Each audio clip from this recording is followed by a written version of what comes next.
మరాఠీ చిత్ర పరిశ్రమకు చెందిన నటుడు నిర్మాత విజ్ఞాన్ మానే మరియు ప్రముఖ బాలీవుడ్ సంగీత దర్శకుడు పలాష్ ముచ్చాల్ మధ్య చెలరేగిన వివాదం ప్రెజెంట్ కోర్టు మెట్లెక్కింది.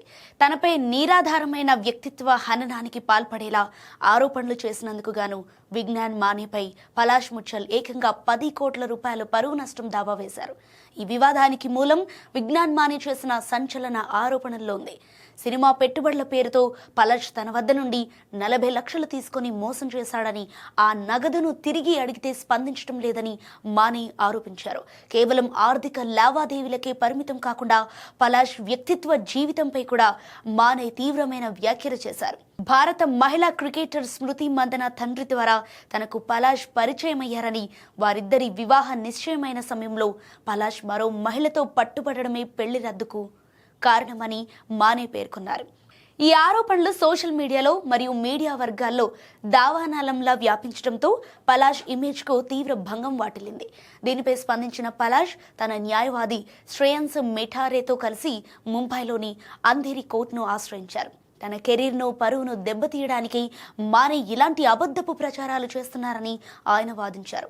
ఇక మరోవైపు పలాష్ ముచ్చాల్ మరియు స్మృతి మందనల మధ్య సుదీర్ఘకాలం పాటు కొనసాగిన ప్రేమాయణం పెళ్లి వరకు వెళ్లటం, ఆపై అనివార్య కారణాలతో రద్దు కావటం ఈ వివాదానికి మరింత ప్రాధాన్యతను చేకూర్చింది.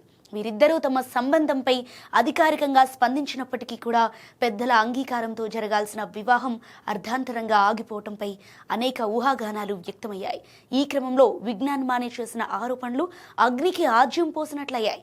మహారాష్ట్రలోని సాంగ్లీలో ఈ వ్యవహారంపై పోలీసులకు ఫిర్యాదు అయినప్పటికీ ఎటువంటి ఎఫ్ఐఆర్ నమోదు కాలేదని సమాచారం. ఇక పలాష్ దాఖలు చేసిన పరువు నష్టం నోటీసును విజ్ఞాన్ మానే ధృవీకరించారు. అయితే తాను చేసిన ఆరోపణలకు కట్టుబడి ఉన్నట్లు ఆయన సంకేతాలిచ్చారు. పలాష్ మాత్రం తాను ఎవరిని మోసం చేయలేదని, స్మృతి మందనతో ముడిపెడుతూ చేస్తున్న వ్యాఖ్యలు కేవలం తనను బ్లాక్మెయిల్ చేయడానికేనని పేర్కొన్నారు. ఇక కోర్టులో ఈ కేసు విచారణ దశలో ఉండగా సినీ మరియు క్రీడా రంగాలకు చెందిన ప్రముఖుల పేర్లు ఇందులో ఉండటంతో అందరి దృష్టి ఈ వివాదంపైనే ఉంది.